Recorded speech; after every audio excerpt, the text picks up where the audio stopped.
So please go ahead and get in meditation posture. So if you're sitting on a chair, if possible, try to sit up straight.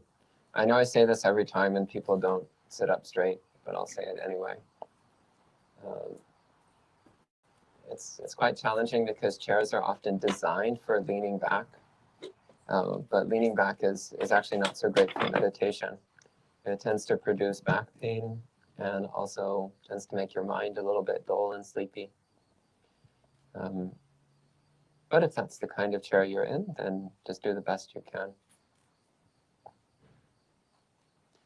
And of course, if you're on the ground, then make sure your pelvis is tilted slightly forward, maybe about 10 degrees forward or so, which helps to elevate the base of your spine so that you can sit up nice and straight.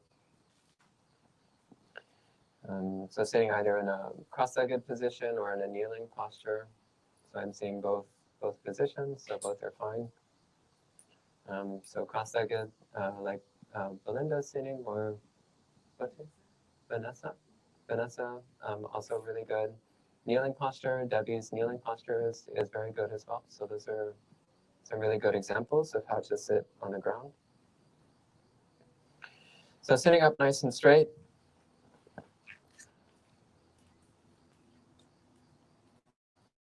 So at the start of a period of meditation, there's a few points that I really focus on. So first and most important is the spine. So feeling the spine rising up from your pelvis all the way up through the crown of your head, like a pine tree. So a pine tree has this one very tall, very straight trunk going straight up towards the sky. So that's what your spine should be like. It should be like a pine tree. So like long, tall, straight, pointed straight towards the sky.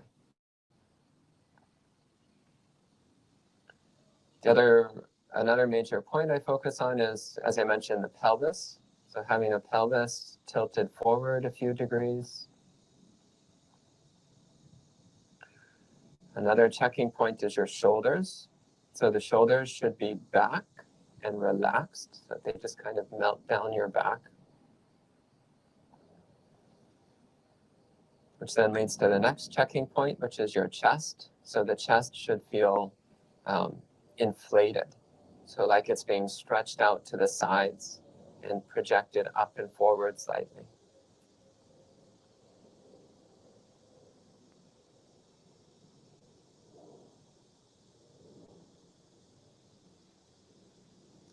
And the final checking point is the throat and chin area. So with the chin tilted slightly forward, then your throat becomes completely open and clear. So you can find the right tilt for your chin by tilting your chin forward and noticing how when your chin is too far forward, then your throat collapses and it's a little harder to breathe. And tilting your chin back, noticing how with the chin tilted back, the throat is bent and it's a little hard to breathe. So you find that point right in the middle where the throat is completely open and relaxed.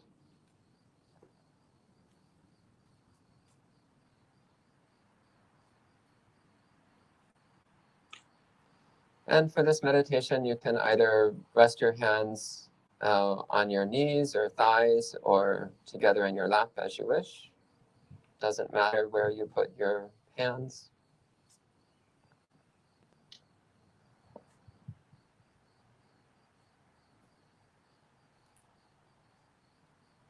Your eyes can be either open or closed as you wish.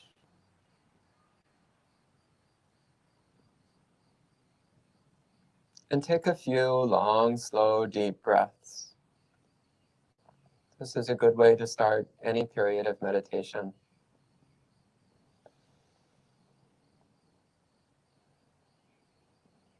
With each long, slow exhalation, letting all the tension in your body melt away.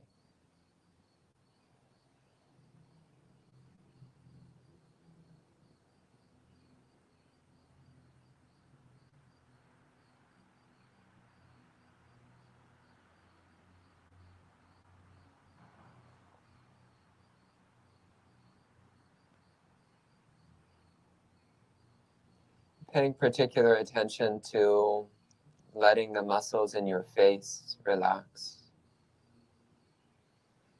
especially around your eyes and your jaw.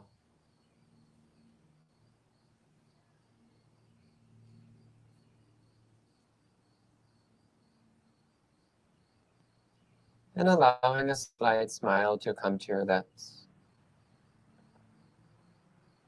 And keep this slight smile through the whole period of meditation.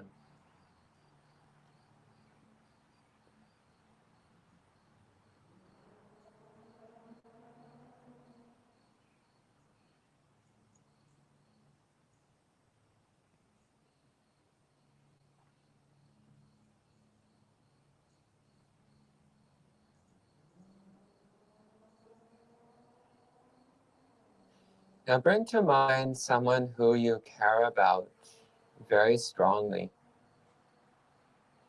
in a simple, uncomplicated, and unreserved way.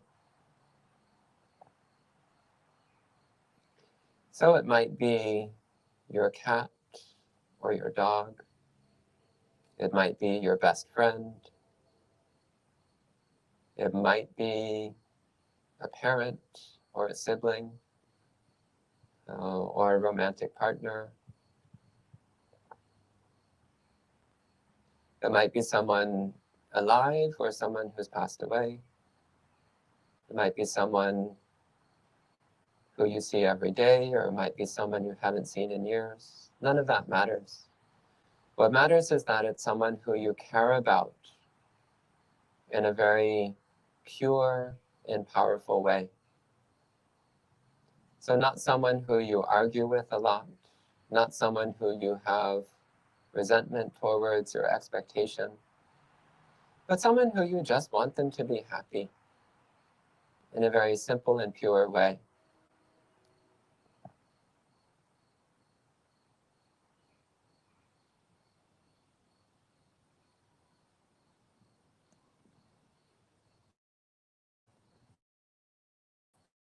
Again, this is often easiest or a close friend.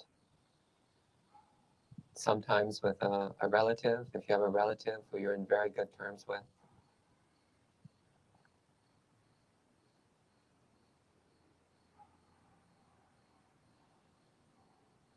Someone who, when you think of them, you're just naturally filled with the wish for them to be happy, without any condition.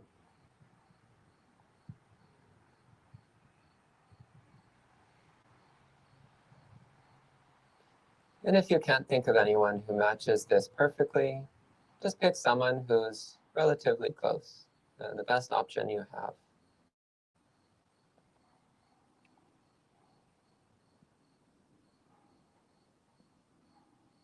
And holding that person in mind, you might visualize them. You might silently repeat their name. You might think of them smiling and happy, relaxed.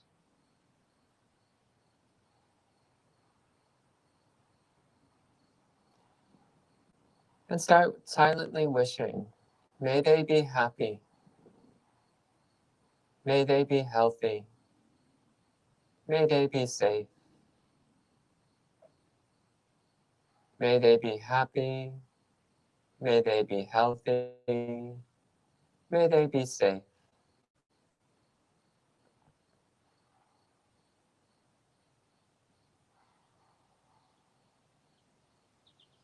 So focusing on this person you care about with a heart of goodwill, benevolence, well-wishing. No conditions, no reservations, just pure benevolence. May they be happy. May they be healthy. May they be safe.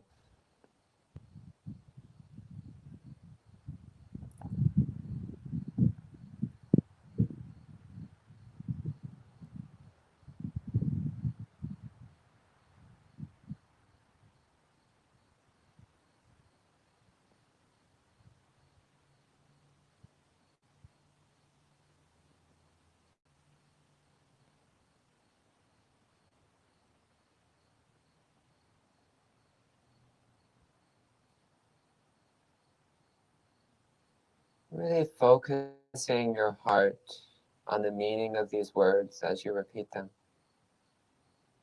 Trying to feel that emotion of goodwill, of loving kindness, of genuine, compassionate friendliness.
So it might feel like a warm, bright radiance shining forth from the center of your chest.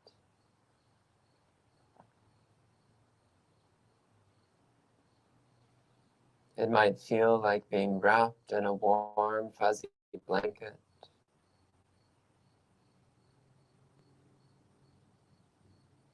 Or relaxing on a summer day. Just focusing your mind on this relaxed, joyful, gentle, loving feeling of unconditional goodwill. So holding in mind your beloved person and wishing, may they be happy, may they be healthy, may they be safe.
As you become increasingly focused on that feeling of benevolence, brightening it, strengthening it, magnifying it with every moment.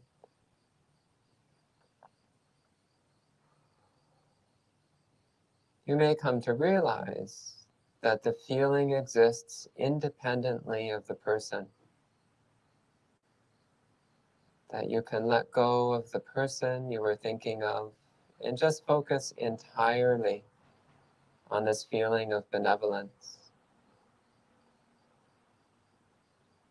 So letting the benevolence be universal, all-embracing,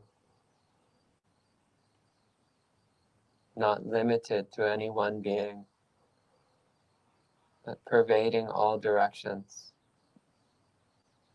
pervading all people, places, and times. So wishing, may everyone be happy. May everyone be healthy. May everyone be safe.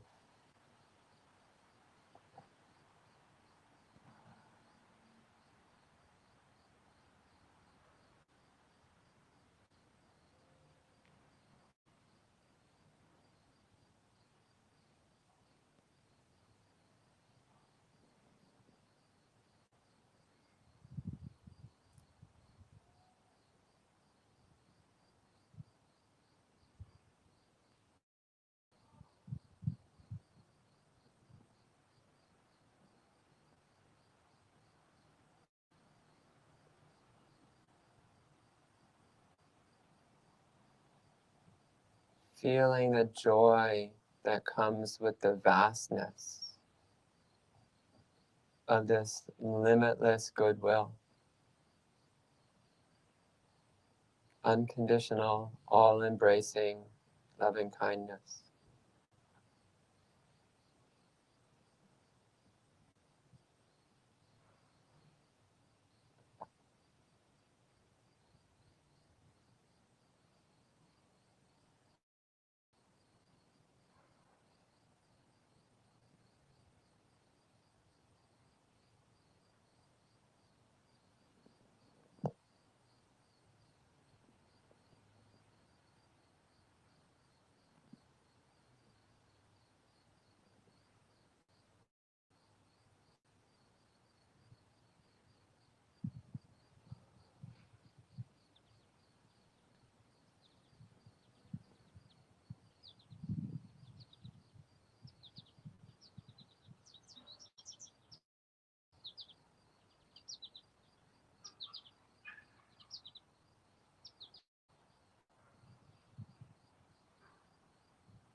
Keep on smiling and keep wishing.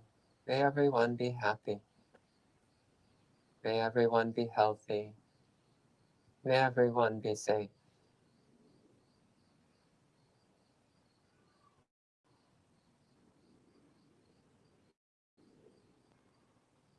Letting the heart be unrestricted, boundless, immeasurable.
Recognize that when we wish, may everyone be happy.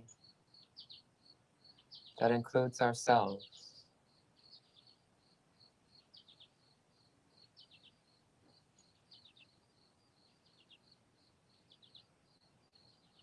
It includes everyone we know. It even includes people who do things we disapprove of.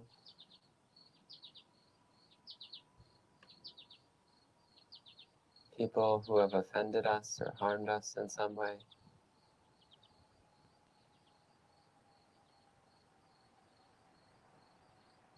It includes our own past selves, the errors and mistakes we've made in the past.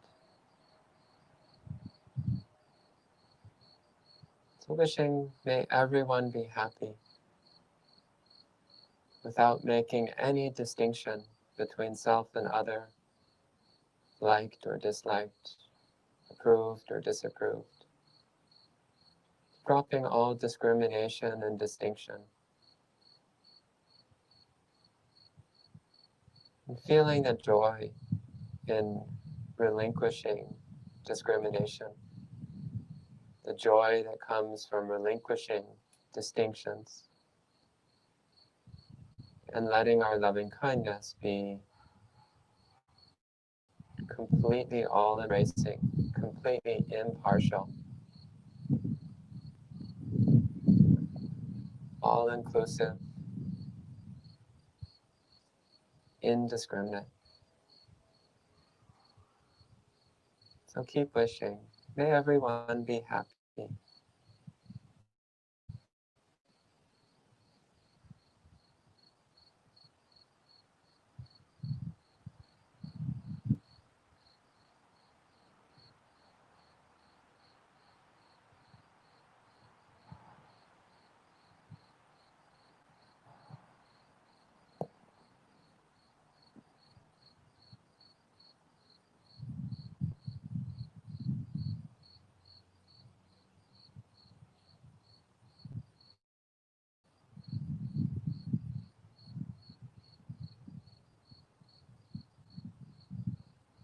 And if the mind begins to narrow, wishing to exclude someone or some group, notice the discomfort of that narrowing.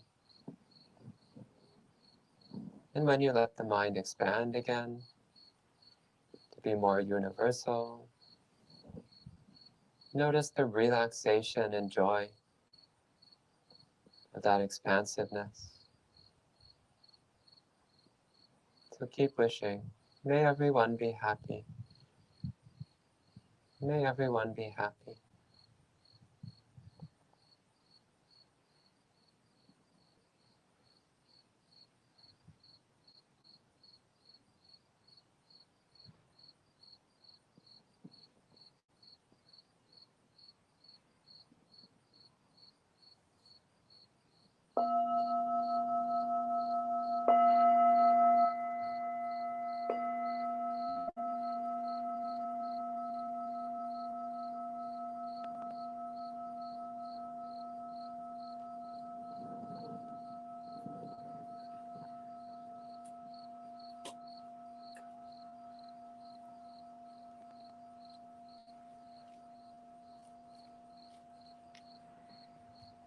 So take a moment to appreciate the stillness of mind, the peace of mind, the gentleness of mind, the joyfulness of mind.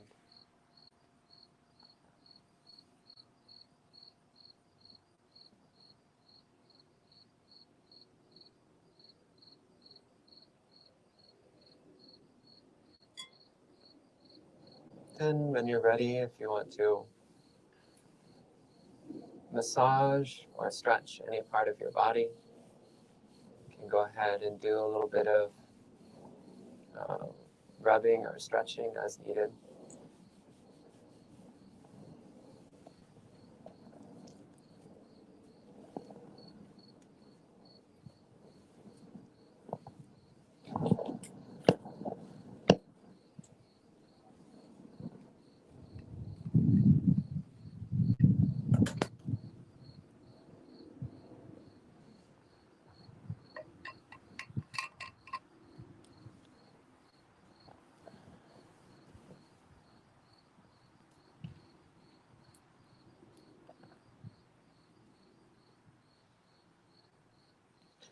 So now I'll recite the traditional verse of homage to the Buddha and then give a short Dhamma talk.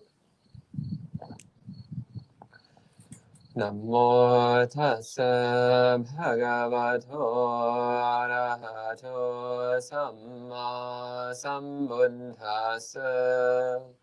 Namo tassa bhagavato arahato samma sambuddhassa.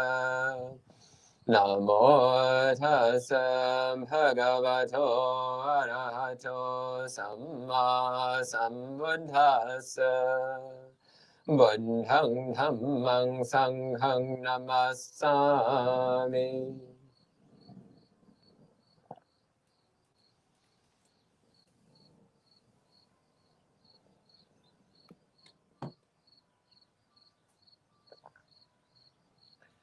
So, about 5 minutes before the session started, Ayasoma was setting up the live stream, and she said, "What's the topic for the evening?" And I said, "Well, I don't have one." And she said, "Okay, Metta. Metta is always the answer." So that's what she typed in.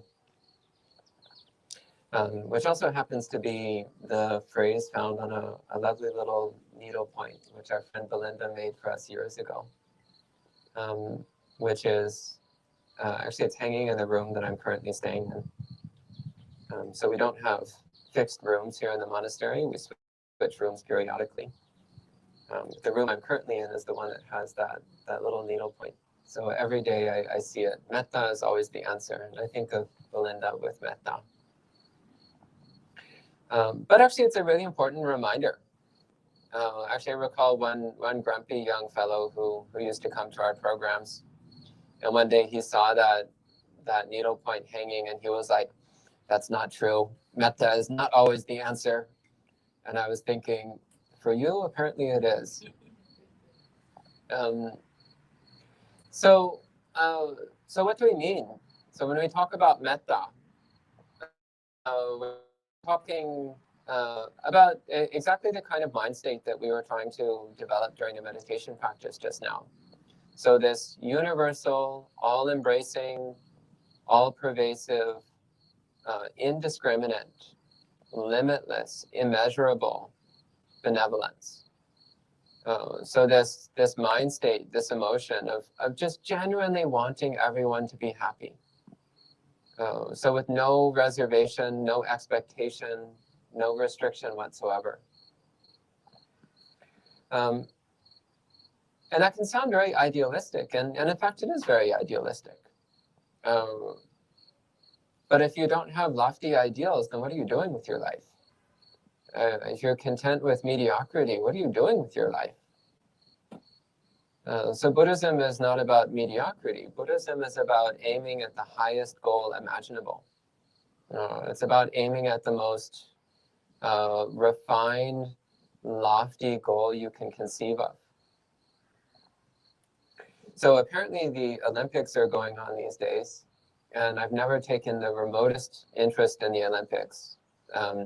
Even before I was a monk, I wasn't even slightly interested in the Olympics. As a monk, even less so. If it's possible to have a number lower than 0, then my interest in the Olympics has dropped into negative numbers. So I actually don't know pretty much anything about what's going on with the Olympics this year.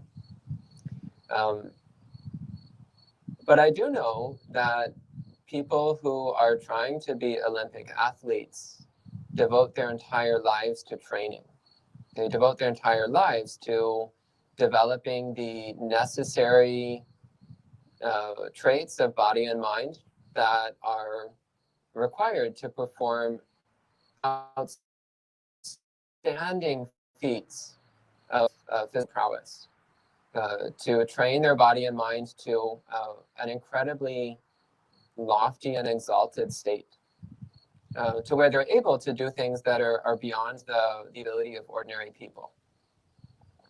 So most people, when they're watching the Olympics, they see other humans doing things that for the spectator would seem impossible. seem completely out of reach. But actually, what's the difference? First and foremost, the biggest difference is training. It's the amount of time and effort that we put into developing those skills, developing those abilities. And of course, there is also an element of pre-existing ability. So innate talent or innate tendency. From a Buddhist perspective, there is also the issue of our underlying tendencies of mind.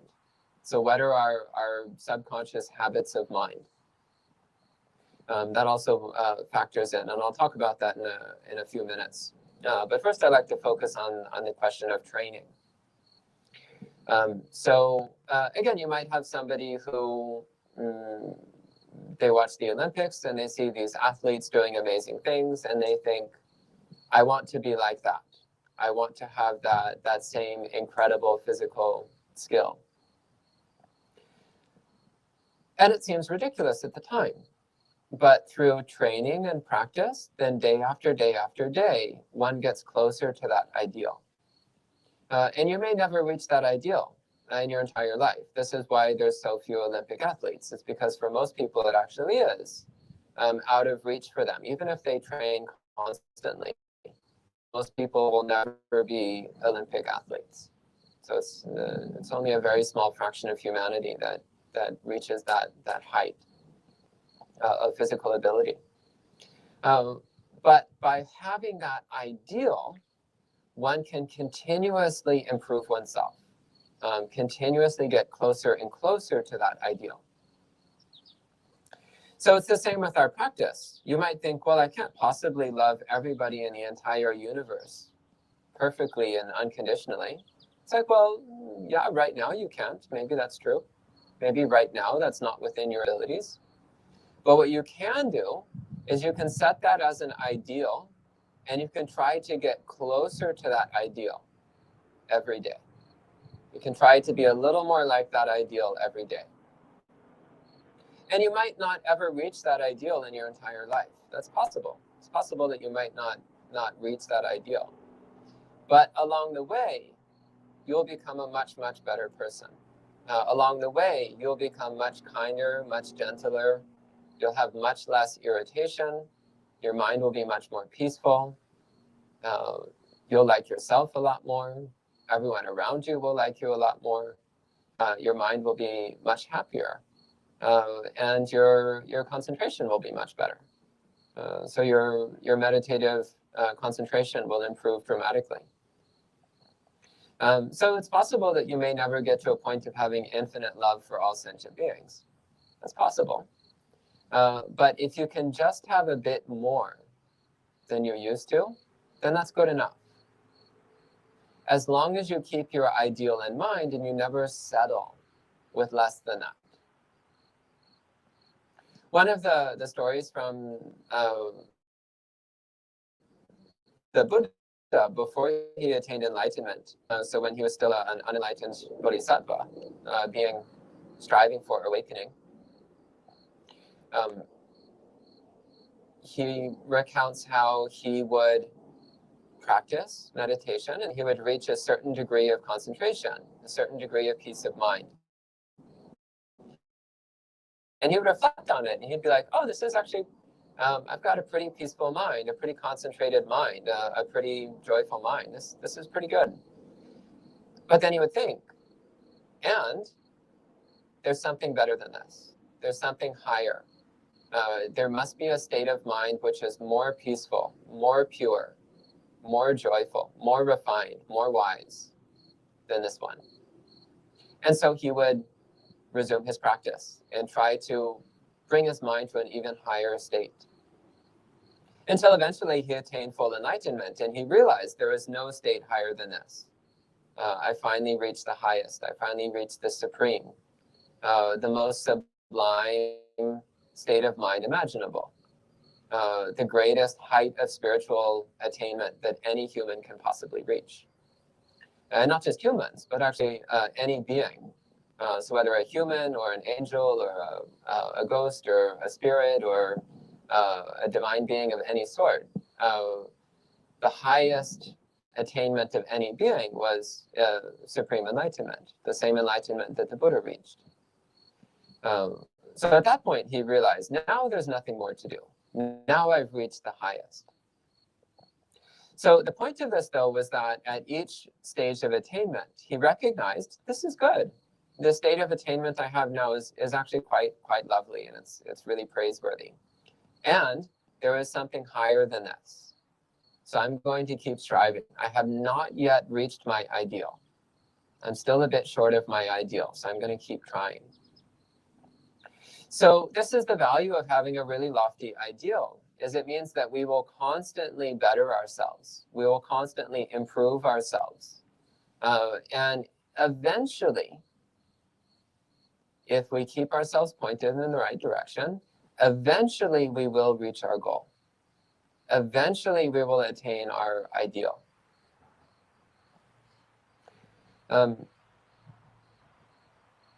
Possibly not in this lifetime, though. So this is one of the aspects of Buddhism which I personally find a bit comforting, which is that if we don't attain full enlightenment in this lifetime, the good news is you get another chance. You get another shot at it. And if you don't get it that time either, well, good news, you get another shot at it. If you don't get it that time either, well, good news, you actually get infinite retries. So if you don't manage to attain your highest ideal in this lifetime, well, that's okay, because you're going to get another opportunity. Countless opportunities, in fact. And that leads into the other point which I brought up earlier, which is, again, in saying, what's the difference between me and an Olympic athlete? There's two things. One is practice, and the other is innate ability. So some people, they're born with bodies that are naturally inclined towards physical prowess. They naturally have a higher capacity for strength or flexibility or speed or whatever than most people. And you might say, well, that's not fair. And okay, yeah, that's true. It's not fair. That's true. The question is why? Why is one person born naturally stronger or faster than another? Or in a Buddhist perspective, why are some people born with a mind that more naturally is gentle and loving than another? Why is one person born with a mind that more easily attains concentration? Or a mind that seems to develop wisdom more quickly, more deeply? Why is this difference there? And the answer is that it has to do with the training we've done in past lives. So just as from day to day. So if yesterday you spent several hours practicing loving kindness meditation, then today it's going to be easier for you than it is for somebody who did not spend all yesterday practicing loving kindness meditation. And if you spent the last 500 days practicing loving kindness meditation every day for several hours a day for 500 days, and then there's somebody else who has spent the last 500 days watching violent movies on television, who do you think is going to have a much easier time with loving kindness meditation today? The person who spent the last 500 days practicing it, or the person who spent the last 500 days watching violent movies? Which one do you think is going to have an easier time with loving kindness meditation? Not too hard to answer this one. It's the one who's been practicing for the last 500 days. So you might say, oh, well, that's unfair. Is it? Is it unfair? I actually think it would be unfair if both people had the same experience, if both people had the same ease of practicing. That would be unfair. It would also be unrealistic. Or to pick a physical example, if for the last 500 days you've been going to the gym and practicing weightlifting, and then somebody else for the past 500 days has been sitting on their couch eating potato chips, and then both of them go to the gym today and try to lift some weights, who do you think is going to be able to, who do you think is going to be stronger? Again, this is not terribly difficult to answer. It's the one who's been practicing weightlifting for the last 500 days. Of course, they're going to have an easier time of it. So is that unfair? I don't think so. In fact, I think it's quite realistic. Naturally, the one who's been building up their strength of body for the last 500 days is going to have an easier time. Just as in the case of loving kindness meditation, the one who's been practicing for the last 500 days is going to have a stronger mind, a stronger heart. So, and again, this carries over from life to life. If you've been practicing loving kindness meditation for 500 lifetimes, then you're going to naturally have a kind and loving heart in this life. So I think Belinda's been practicing Metta for many, many lifetimes because it seems to come naturally to her. Me, not so much. I think I was focusing more on concentration practice. My Metta is not so great. Concentration is a bit easier for me. So it's the same. Each person, we all have our own unique background experiences in past lives. We've developed different traits. Some good, wholesome spiritual traits, and some not so good, not so wholesome, not so spiritual traits. So that affects the conditions that we're currently experiencing, the conditions of mind that we currently have. So is that unfair? Again, no, it's not unfair. It's just realistic. It's just the way things are. And right now, we choose how are we going to train this body and mind. And of course, in Buddhism, we're much more interested in training the mind. The body is not so important. It's important to a limited degree, but it's not so important. It's the mind that really matters. It's the heart. So training our mind, training our heart in wholesome qualities, in bright, wise, gentle qualities. This is what really matters. And even if it seems like a struggle, well, that's okay, because that struggle is building up our strength of heart. Just as those 500 days of weightlifting, day 1 is going to be a struggle. Day 2 is going to be a struggle. Day 10 is probably still going to be a struggle. Somewhere around day 200, it might be a bit less of a struggle. So it's the same with our meditation practice. Day 1 is not easy. Day 2 is not easy. Day 200 is also not easy. But it might be getting a little bit easier. So we persist. We keep this lofty ideal and we persist. We keep trying. And we encourage ourselves by paying attention to the change of our mind over time. So this is why at the end of the meditation, I said to notice the peacefulness of mind. Notice how the mind is a bit calmer, a bit happier, a bit gentler than meditating. This self-reflection helps to build up our confidence that we're on the right track. It helps to keep us motivated. And similarly, reflecting on a difference over a period of time. So for many, many years now, so several years ago, I made a determination that I would practice loving kindness meditation for the first few minutes of the first period of meditation every day. So that might be all I would do. That might be the only metta meditation I would do for the whole day, but I would do at least 5 minutes at the start of the first meditation period every day.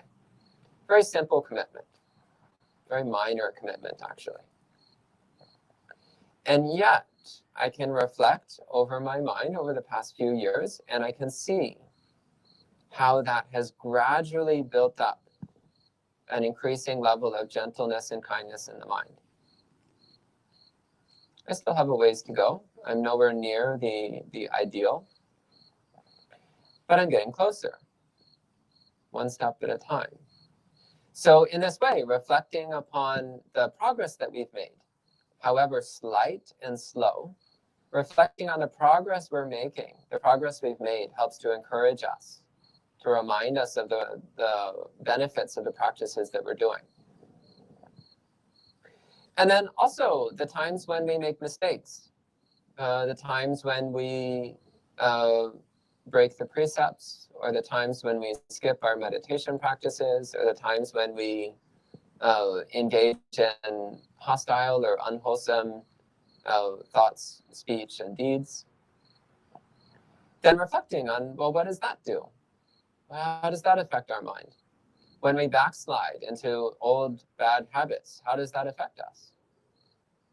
And seeing, well, it's actually not so good. It doesn't bring happiness. It doesn't bring peace. It brings the opposite. It brings discontent and agitation. So again, sticking to our practices and noticing the changes that they bring in our lives helps to strengthen our motivation, strengthen our commitment, strengthen our determination. So coming back to this issue of metta, love and kindness meditation. So this question, is metta always the answer? Is this a true statement or not? And in order to clarify this, it's necessary to have some understanding of what the goal of Buddhist practice is. So the goal of Buddhist practice is supreme enlightenment. And the central characteristic of supreme enlightenment is the relinquishment of self-attachment, the relinquishment of selfishness, of self-centeredness. This is actually the core critical breakthrough involved in awakening. And it brings with it some really nice side effects, such as permanent unconditional happiness, boundless wisdom, clear understanding of the nature of reality, and so on. But the core breakthrough hinges upon this relinquishment of self-centeredness. So what are we doing when we practice metta? So wishing may everyone be happy, without exception, without distinguishing between self and other, without distinguishing between the people I like and the people I dislike, the people I approve of and the people I disapprove of. What happens when we drop all of that? Well, we're dropping a certain amount of our self-centeredness. We're dropping a certain amount of our self-identity, our self-attachment. So that brings us closer to awakening. Practicing loving kindness meditation also brings a lot of joy to the mind, a lot of happiness and contentment to the mind. And again, one of the major characteristics of awakening, of enlightenment, is that it is unconditional happiness. So the happiness and joy of loving kindness meditation also helps to bring us more closely in alignment with the mind of enlightenment. And happiness also is a condition for developing concentration. And concentration is a condition for developing wisdom. So the Buddha said, Sukhino chittang samadhiyati, the happy mind attains concentration. Samahitang chittang yatabhutang jnanadasanam, and the concentrated mind knows and sees things as they really are. So this simple sequence of happiness leads to concentration, leads to wisdom. And so loving kindness meditation builds up happiness. And also loving kindness meditation, when you're fully immersed in it, then the mind is very concentrated, because we're not doing anything other than focusing on this quality of the heart, this benevolent, open, loving quality of heart. So that's a single object that the mind is concentrated on. Therefore, one's concentration becomes stronger. And loving kindness meditation also makes it impossible for the mind to fall into aversion, hostility, disliking. So that prevents one of the main avenues of unwholesomeness, one of the main avenues of defilement, one of the main avenues of distraction that we fall into. Also, when the mind is fully immersed in loving kindness, then it's completely satisfied. So then it's not interested in seeking sensuality. It's not interested in seeking lesser forms of pleasure. So that cuts off another of the major avenues of defilement and distraction. And when the mind is immersed in metta, then it's not confused. So that cuts off the third major avenue of defilement and distraction. So when the mind is fully immersed in loving kindness, then it doesn't get lost in desire, aversion, or confusion. So for all these reasons, we can see why metta actually is it is the answer. It is one of the ways that we can progress unerringly towards awakening. So one can make loving kindness one's vehicle, one's primary practice. So just recently, so we asked Jens, one of the residents here, we asked him what his main meditation method is, and his answer was metta. He practices loving kindness as his main method. And I've met many people over the years who their primary meditation method is loving kindness. And they're always the most wonderful people to be around because that practice really does change the mind on a deep level. It starts to erode all of our negative habits, all of our negative tendencies of the subconscious mind, and replace them with this bright, gentle, loving habit of mind. So that's our natural response, our natural reaction to every condition. And this also naturally brings up a quality of patience and equanimity. When you're naturally wishing for everyone to be happy, then the mind is much less susceptible to irritation. So that makes it much easier to be patient with whatever conditions you're going through. And it's also much easier to be patient with other people. Again, when one's mind is filled with loving kindness, then there's no place for irritation to land. It can't grow in the mind. So these are a few thoughts I have this evening on loving kindness meditation, on its practice and its relevance. I will say just a little bit about technique. So there's many different techniques for practicing loving kindness meditation. And the most important question is, does it work for you? So this evening I taught one method, which I've personally had a lot of success with. So starting with fixating on one person who you already have very strong metta for, someone who you already care about in a very simple and pure way. And then from that, going directly to universal loving kindness. So it's a simple two-step meditation. First, focus on the person you care about very strongly. Second, make it universal. So a very simple two-step meditation. And you'll find other teachers who teach more complex methods of various sorts, some which are directional or geographical, some which go through several categories of people. And ultimately, however, all these methods wind up in the same place, which is universal, unconditional loving kindness. Ultimately, they all wind up in this boundless, all-pervasive gentleness and benevolence of mind. So what technique or method you use for loving kindness doesn't matter, as long as it's aiming towards that universality of heart, that universality of loving kindness and gentleness of heart.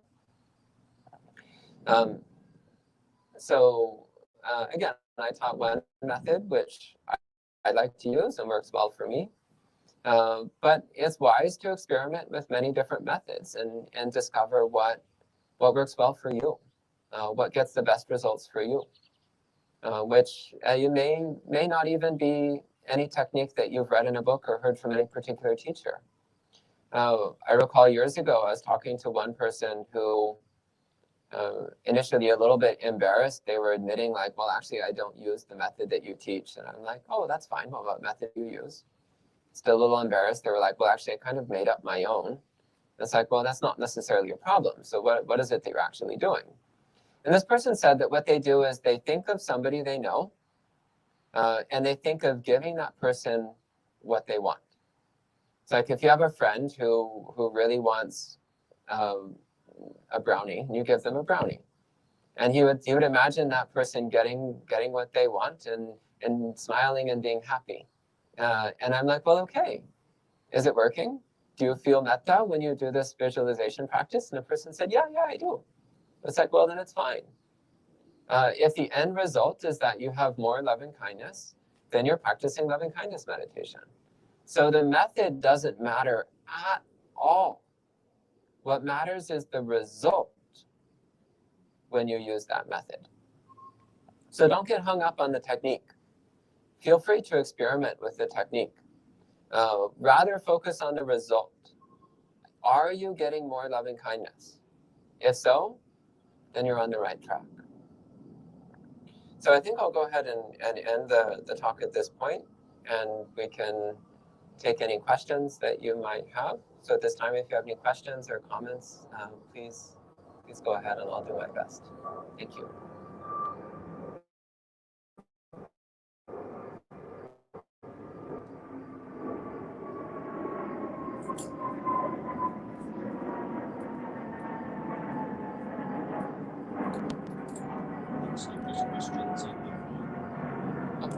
Do you want to read the questions from online? Okay, yeah. Either one of you, it's fine.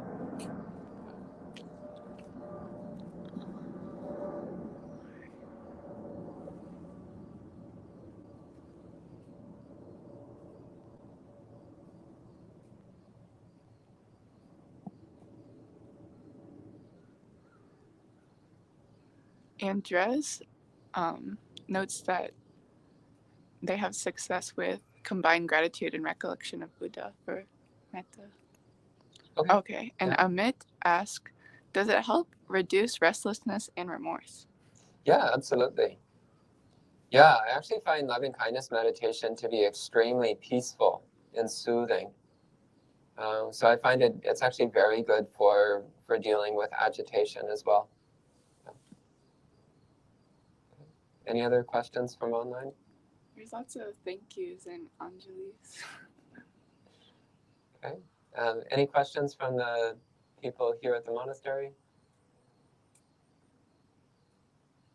Go ahead.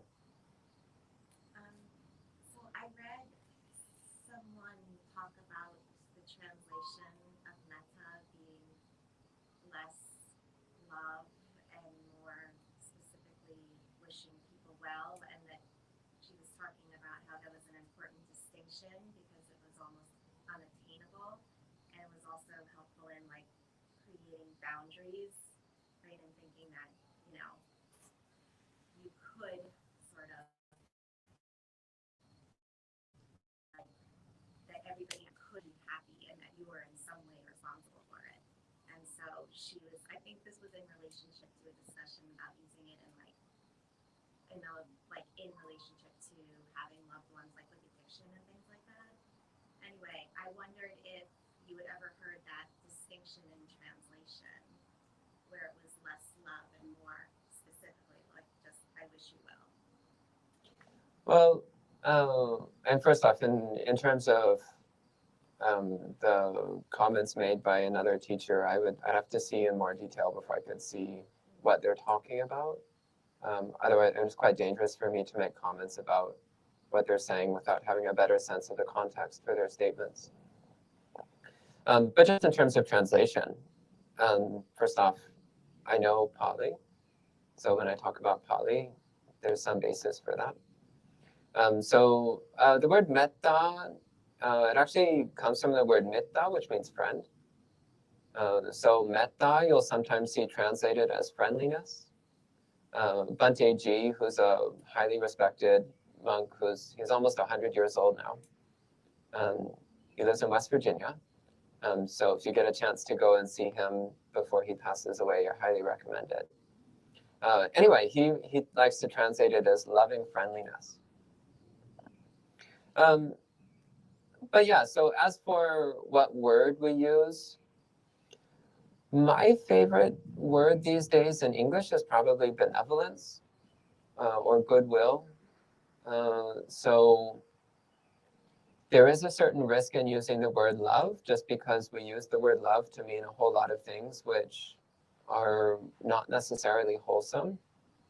So when we say the word love in English, sometimes we're talking about attachment and desire and expectation and craving and all sorts of things which are in Buddhism are actually quite unwholesome, not beneficial at all. But also when we use the word love, sometimes we mean just really genuinely caring about somebody and really just wanting another person to be happy. And that's what we mean by metta. So metta is sometimes described as ideal love, perfect love. So what do you get when you take love and you remove all the unwholesome traits from it? So you remove all the attachment and desire and expectation and all that. What's left when you take out all the unwholesome stuff? That's metta. So I'm actually fine with using the word love. We just need to put a few clarifications around it. And translation is always a tricky business because whenever you go from one language to another, unless you're translating words like the or is, then you usually run into problems where words don't line up perfectly. So you're just trying to find something that's relatively close, and you just accept that it's not going to be perfect and you might need to give some more explanation. And metta is one of those words. So what is metta? Well, metta is actually summed up in this phrase, may everyone be happy. So is that possible? Actually, no, it's not. The very nature of reality is that it's a mixture of pleasure and pain. The very nature of reality is that it has happy beings and unhappy beings. That's the nature of things. Can we force every single being in the entire universe to be happy? No, that's completely impossible. There's no possible way. Not even the Buddha could do that. The Buddha attained enlightenment for the benefit of all sentient beings with the wish to relieve the suffering of everyone. Did he achieve that? No, he didn't get even close. So the single most powerful being in the entire universe couldn't make everybody happy. He tried, don't get me wrong, he tried. But with full awareness that it was not possible.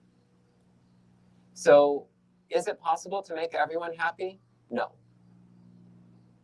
But the more important question is, does holding that ideal in mind make us a better person? And the answer is yes, it does. So is it an impossible wish? It is impossible. Is it worth having that wish anyway? Absolutely. So having that wish in mind will make us a better and better person every day, day by day by day. And it can be a vehicle that can bring us to liberation. If it's accompanied with a couple other perceptions, namely the perception of impermanence and the perception of non-self. So if it's accompanied by those perceptions, then it will lead all the way to full enlightenment. But it can be our primary vehicle. It's a very powerful way of training and shaping the mind. Okay. So wishing for other people to be happy, if that comes with an expectation for them to actually be happy, then you will suffer. Okay. Is there more from online? Okay. Amit also adds, your advice yesterday helped me. I was able to do a 1-hour meditation. Great. Good. And then Garel asks, sometimes I find it useful to do forgiveness meditation before metta for whatever harm others have caused me. May I forgive them for whatever harm I have caused others. May they forgive me for whatever harm I have caused myself. I forgive myself. Which is not a question, but that's a great meditation though, so I'm glad you brought that up. Did everyone hear? So this person online was saying that before doing loving kindness meditation, they like to do forgiveness meditation. So forgiving others for any harm they've caused, and wishing for others to forgive them, and then also forgiving themselves. So that's a really powerful meditation practice, actually. Especially forgiving ourselves. Often we carry a surprising amount of resentment towards ourselves. So just actually can be a meditation practice. You can just spend a whole meditation period just wishing, I forgive myself. I forgive myself. So for any errors, mistakes, misdeeds I've done in the past, through greed, hatred, delusion, through body, speech, and mind, I forgive myself for all those misdeeds. So forgiving yourself can be a way of preparing the mind to do genuine loving kindness practice. So thank you for bringing that up. Okay. Anything else? Could you talk more about the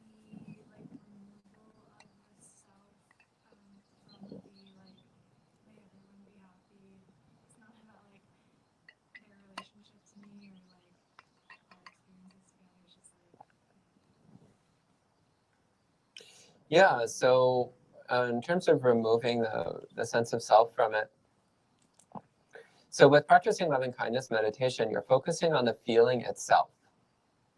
So you're not wishing, I want everyone else to be happy. You're just wishing, may everyone be happy. So in the phrase, may everyone be happy, there's no I and there's no you. There's no self and there's no other. So non-self is already implicit in that phrasing. So if you were using a phrase like, I want everyone else to be happy, that would still be okay as a preliminary, but eventually that kind of phrasing would start to cause problems for exactly this reason. It's still fine.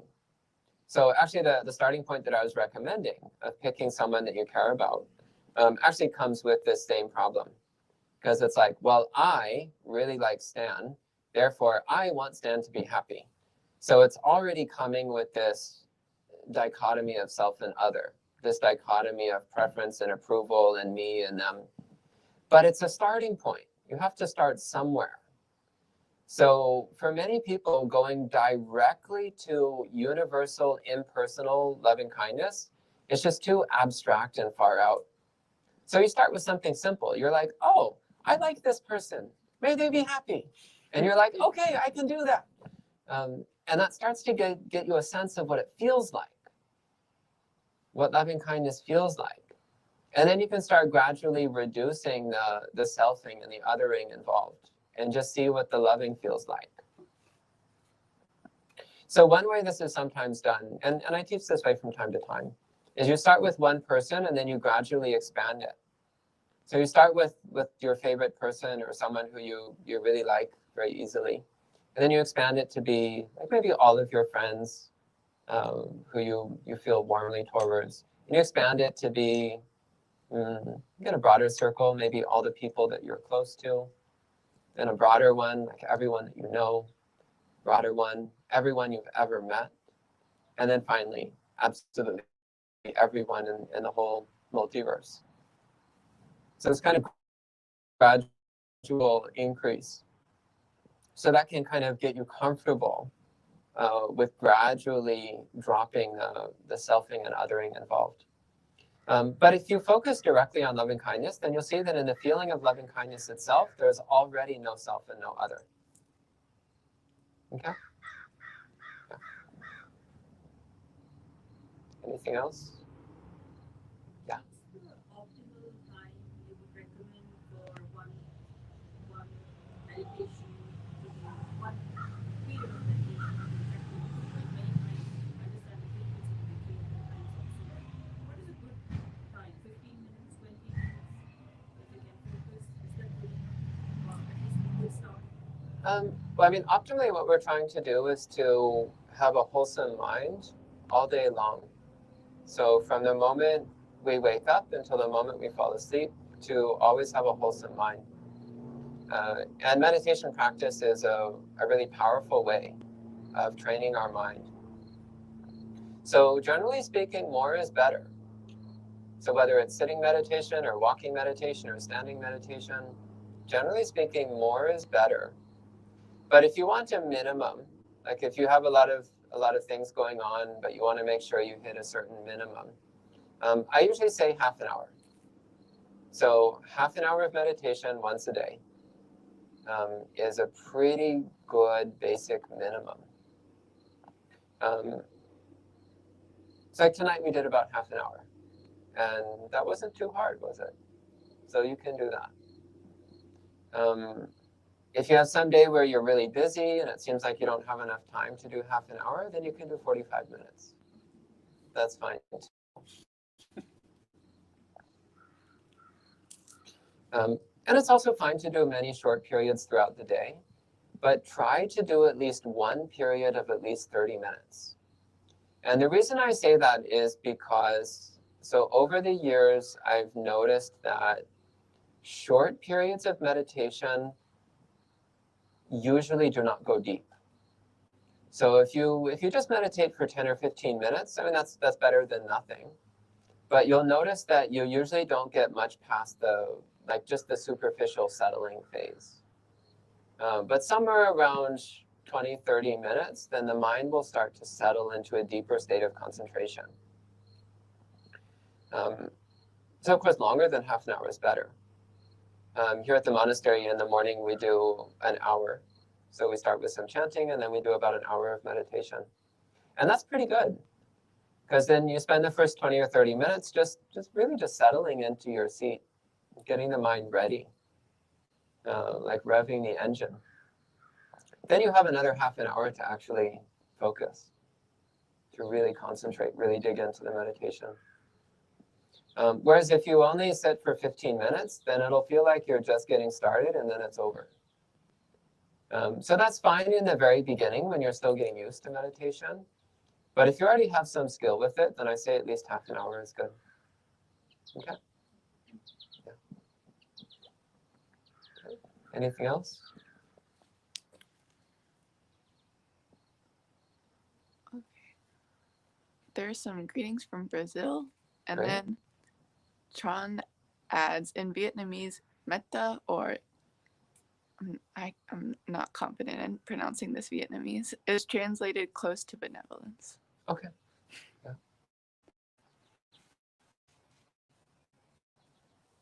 Okay, anything else? Okay, well, maybe we'll go ahead and close for the evening. So we can end with reciting sadhu 3 times. Sadhu, sadhu, sadhu. And we'll see you next time.